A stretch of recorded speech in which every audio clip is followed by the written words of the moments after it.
and welcome to a new episode of the Raising Musos podcast, the podcast that helps you support your child's musical development with clarity, confidence, and calm. I'm your host, my name is Eliza Burgo, and today we are talking about something that maybe you have never considered doing before, and that's practice activities to do away from your instrument. And it is possible to sort of practice without actually touching your instrument. And you might think that's a little bit bizarre, but I think when I go through some of the activities in the rest of this podcast, you are going to be surprised how many things you can do to develop your musical skills or your child's musical skills without having them sit down and repeat pieces or technical work for, forever. And I think this is something that is not often talked about. Maybe music teachers don't mention it. And so I really encourage you to try these at home with your child and see what kind of difference it makes. Maybe your child's feeling a little bit unmotivated with musical practice at the moment, or maybe it's the school holidays and so there isn't much musical homework to do, or it's a little bit of a busy week and your child doesn't have time to sit at their instrument. So these are all activities that you can do to either sort of continue some kind of musical development or make musical practice interesting and fun again, because you're doing it in an unusual way that will still benefit your child's playing, basically. And I don't recall really doing these myself when I was young, but I think when I sort of started doing it probably when I was a bit older. But they're definitely very useful things to start doing at any age, really. So let me get right into it, okay? So first of all, you might be wondering, why do any practice away from my instrument? I want my child to be really good at piano. Shouldn't he or she spend all of their time playing piano? And the reason is not necessarily. So doing practice activities away from the instrument provides, variety, first of all, and that helps to basically make practice feel like it's not too repetitive and boring. So it just helps to keep that interest and that momentum going. Some of these activities I'm going to talk about also help develop or reinforce certain musical skills like note reading, rhythm, or ear training, which actually then feeds into how students learn music, how expressively they can play music, how well they can memorize music. So sure, they're not practicing the technicality of their instrument, but they are going to be practicing all those other skills that apply to playing an instrument. And it builds mental clarity and understanding of the music that they play. So again, as I said, they can play the music more expressively because they have a deeper understanding of what is happening in the music. And also these activities are quite flexible, so you can really do them anywhere. So if you're away on holidays, for example, and you still want to get some kind of music training happening, but you don't have your instrument with you, then these are also great things to do for that kind of scenario. And because your child is still doing some kind of musical practice, they will still feel like they are making some kind of progress despite not playing their instrument. And so that sort of like, feels rewarding, and they will probably want to continue doing music because they have this inner sense of achievement and progress. So the first activity that you can do without touching your instrument is mental practice or score study. And what this involves is you would get your child to maybe look at the sheet music of the song that they have to do, and you would ask them simple questions about it to sort of test their knowledge of this song. So some questions you could ask, are you able to clap the rhythm of this piece, or clap the rhythm of the right hand, clap the rhythm of the left hand? Can you, imagine how your fingers are going to move to play this song? Are you able to sing or hum the melody? Can you hear the song in your mind? And you can also ask them like sort of theory questions, like what are the symbols in this piece and what do they mean? How, where do they happen in the music, and how does that relate to, the overall story in the song? So that's a great activity to do, is just to look at the score, look at the sheet music, and ask your child questions to see how much they know and how much they understand. And doing like the humming or the singing or clapping the rhythm of the song encourages this thing called audiation, which is that they are able to hear everything in their minds before they get to play it. And that is very important. It's a very important musical skill because it sharpens musical memory and it helps to make future practice more efficient. So because they know what it should sound like when they do get around to playing it eventually, if they make something, if they make a wrong note, they'll be able to instantly recognize it and fix that error. So that is the first activity to do away from the piano or whatever instrument you're doing. It's just doing a bit of mental practice. So then the second thing is, or the second activity is very similar, but instead of studying the sheet music, you would study different recordings.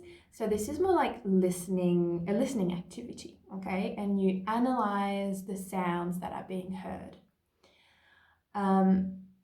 And you can obviously listen to songs that they are learning, or you can even listen to different genres of music. So it doesn't have to be like what they're learning, basically. It can be sort of any type of music, just like listen to it.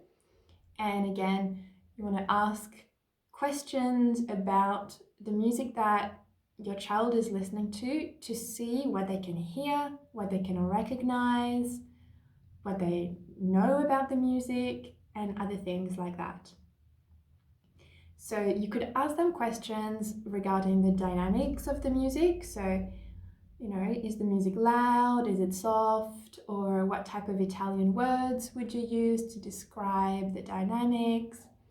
When it's loud, like why is it loud at this particular point? Is there a reason? Or if it's soft, like why is it soft?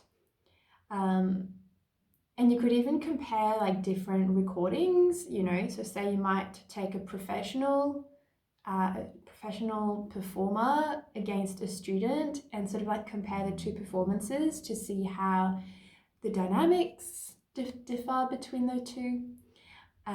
So again, we're sort of learning about interpretation in this process and how different people can play the same piece differently, which is very interesting. You could ask them questions about the phrasing of the music. So how does the musician shape each line? Obviously different, like the same song can be phrased differently depending on how much detail the composer put in. So again, phrasing would be a really interesting comparison to make between different musicians, different recordings of the same piece. You could ask them about the tempo, which is the speed of the song. So asking them if it's consistent or if it's changing, if it's fast, if it's slow. So they now your child would have to tune in to a different element of the music. And you could also ask them about the tone, which is how nice, or like what the sound actually sounds like. So on the piano, for example, we can have a very gentle kind of touch. Some pianists have a more harsh and like powerful tone. You can have a harsh tone. So the same note can have very different kind of feelings and it can sound very different. And so we refer to tone. So basically, just doing some listening exercises and really getting your child to tune into these different elements in the music is really going to develop their ear. It's going to get them to, actively listen to music. And I did record a previous podcast about active listening where I actually go into this in way more detail. But what we're doing here is active listening, which then, of course, is a skill that they can bring to their own playing. So all of the questions that you ask them whilst they're listening to a recording are the types of questions that we want them to ask themselves when they're playing. Okay, so doing it in a context where it's not them playing but someone else is a way of easing them into this kind of thinking, this metacognition, as it's called. Okay, so as I said, comparing different versions of the same song is also a great exercise, and of course, especially for like famous pieces like Elise, you'll find hundreds of recordings of Elise, and just like comparing a few different ones can be a very interesting exercise, and you can ask your child which recording, which performance they like the best and why as well. So the third activity you can do away from your instrument is ear training games. And this has to be one of my favorites because I just love testing my ear. I think of it as a game, literally. So first of all, ear training, in case you're not quite sure what that is the ability to recognize different sounds. So sounds like individual notes, intervals, which is like when we have maybe two notes, chords, which is 3 notes, the ability to recognize different rhythms, and melodies as well. And all of this we are able to recognize with our ear. So here we don't look at any score. Again, we're sort of listening to a piece of music, or maybe we can just do specific ear training games to be able to recognize those sounds faster. And so these can be, you can do ear training games, again, away from the instrument, and mostly like I would recommend using apps because they often have specific exercises that are specific to one aspect of ear training that you want to maybe improve. And it will actually take you through different levels. So it starts off pretty simple and then it gets harder and harder. But if you don't have an app, and I'm going to actually recommend some apps you can use, you can do sort of like a call and response where they have to maybe you sing a melody and they have to sing it back. Or maybe you clap a rhythm and they clap it back.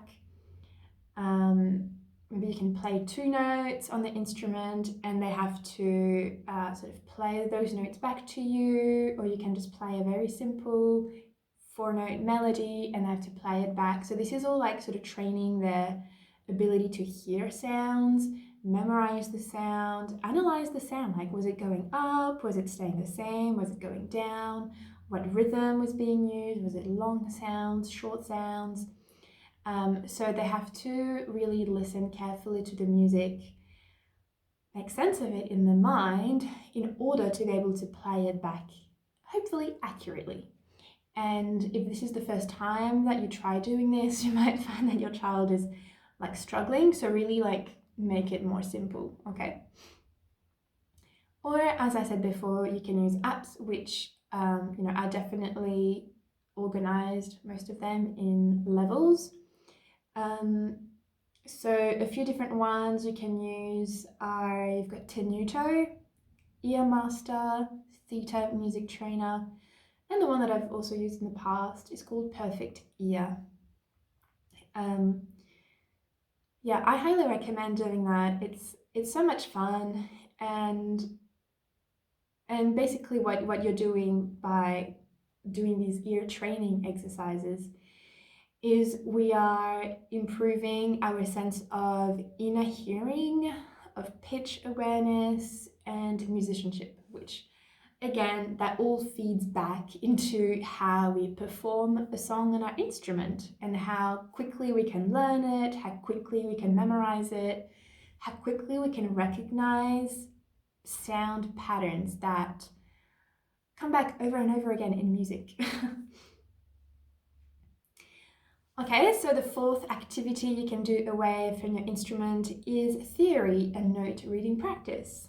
And this is definitely something that I assign with the majority of my beginner piano students, because the piano method that they have, it comes with an accompanying activity book, which is full of theory activities that reinforce the concepts that are covered in lessons.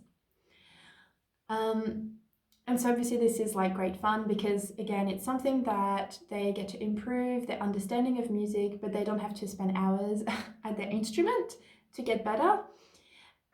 So here are some things you can do. Obviously some music theory books. There's so many different music theory textbooks and workbooks on the market. Like Blitz for Beginners is a very popular one by Samantha Coates.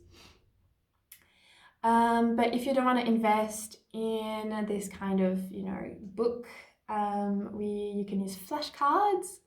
Flashcards are very popular, so you would just show a card with a note on it, and your child has to find that note on their instrument, or maybe name it as quickly as they can, and see how many cards they can go through.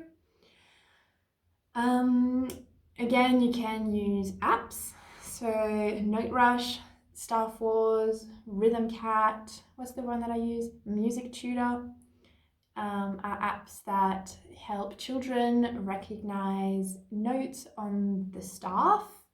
So that obviously improves their reading skills. Otherwise, you can just get your child to write out notes, chords, scales, arpeggios, or even simple compositions. And so here, doing this kind of activity, some theory and note reading, obviously it deepens our understanding of how music is made, how it's constructed, how it's put together. And again, you come to recognize specific patterns. All right, I've got 2 more activities that you can try away from your instrument, so just bear with me. So the next one is journaling and goal setting. And again, this is something I try to get my students to do in their little practice journal, because at the start of every week, there actually is a box in the journal that says, last week my practice was ... And they're supposed to like write how their practice was. So I encourage my students definitely to reflect on their practice. Not that any of them do it. But anyway, so that's something you could just ask your child, like, hey, how was practice today? And they have to think back to what they practiced, how they practiced, and decide whether or not they did a good job in their practice. If you wanted to be more like a journal type of entry, you could get your child to write about what they practiced, whether it was easy or tricky, and what the goals are for maybe the next couple of days or the next week. And in terms of goal setting, you can also ask them to maybe decide on what pieces or skills that they want to achieve in the future. So doing this type of activity, so like doing the journaling, reflecting on their practice, and setting goals, is sort of helpful because it sort of forces students to become more self-aware, where they, because they're reflecting on what they're doing, they sort of have to, it builds awareness, okay? So they can then improve on what they've done. And then the goal setting part is taking ownership of their learning. So they sort of have an input. They have some responsibility with, what they get to do, where they, get to be. And so that's very positive for them. So for children to feel like they have a sense of power in their own learning. And it also makes it really nice for teachers who can, look at a student's goals and see, we're going to be able to do this maybe in 6 months, or we can definitely start working towards it. A teacher will be able to sort of guide the learning in whatever way the student wants to go. So journaling and goal setting is the 5th activity for you to try. And then the final activity to do away from the instrument is just creative stuff.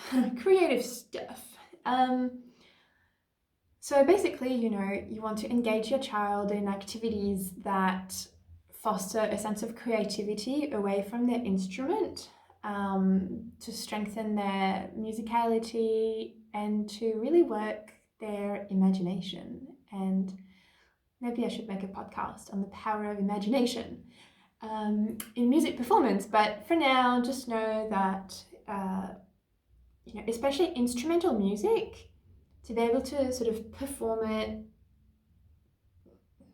it convincingly, expressively, you do need a sense of imagination, because you have to come up with a story to go along with the music that you're playing. Otherwise, you don't know what the music's about. And so we need to be creative and to imagine different scenarios that communicate what is happening musically. So different ways to nurture this like imagination in your child would be to put some music on, any music on, and you would ask your child to paint a picture, draw a picture that sort of reflects the music. Or perhaps if your child is not very good at visual arts, maybe they can write a story instead of painting a picture. Maybe you can ask your child to write some lyrics to a piece of music, or maybe just getting them to compose a melody, compose a song, and then writing that down. So don't be afraid of doing these creative activities. They're really fun, and it just makes music feel like not like a chore, but like a very interesting world to discover. And when you're the one, or like when your child is the one coming up with the lyrics, coming up with the stories, drawing the pictures, obviously it's very expressive for them, but it really engages them actively with the music as well. So yeah, it's just a great thing to do. So there you go. These are the 6 activities that you can do away from your instrument. In the event of you being away on holidays, your child is refusing to play their instrument, or maybe you don't have time to practice your instruments, but you still want to get something in. These don't necessarily take a whole lot of time. They don't require sort of that repetition, except maybe for the ear training, but they don't really require that kind of repetition that is more a part of instrumental practice. I reckon they're very engaging, but I can only speak on my behalf. And obviously I love music, so I always find it quite fun to do these things. But if you give them a try, please come back to this episode and let me know how your child reacted to these, and which one was the most popular. I would sort of love to hear your feedback on that.